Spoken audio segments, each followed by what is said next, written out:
Hi everyone, welcome back. You're inside of my stained glass cave. My name is Nubs, and today we're going to do another start to finish project. So you get to see all the steps from cutting your glass to grinding to putting on the copper foil and then soldering. So with all that, let's get to it. Okay, so we're all set to go. This is the pattern that we've chosen. It's the balloon animal.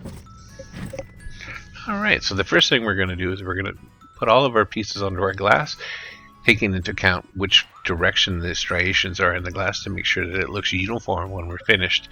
And we mark them all with the numbers that correspond to the numbers on our pattern.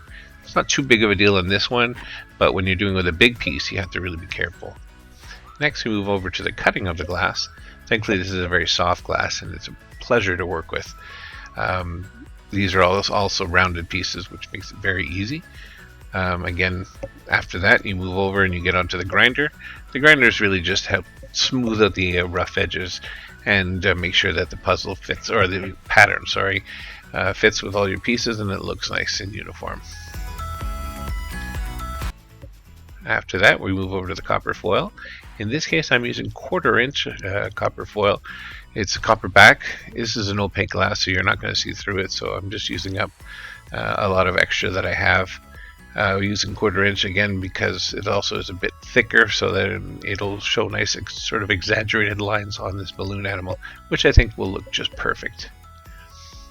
And then you make sure that you have pressed it down really well with your burnishing tool to ensure the good adhesion from the sticker on the back to the piece of glass.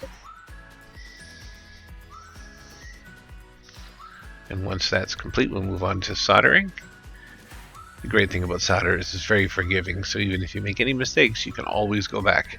Sometimes if it's been a while, you just put on a little bit of extra flux to make sure it goes good. And I'm also going to put a beader on the outside. Once that's complete, we move on to putting on the patina. In this case, I'm using a black patina. It's really satisfying when you're working with this to see it change right before your eyes. It's so quick. It's absolutely stunning.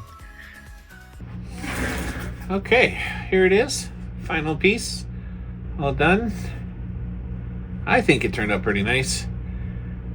Okay, so we're all done. This is it. This is how she turned out. I think it turned out really nice. Thank you very much for watching, and if you have any suggestions for future videos, please leave a comment down below. Thank you.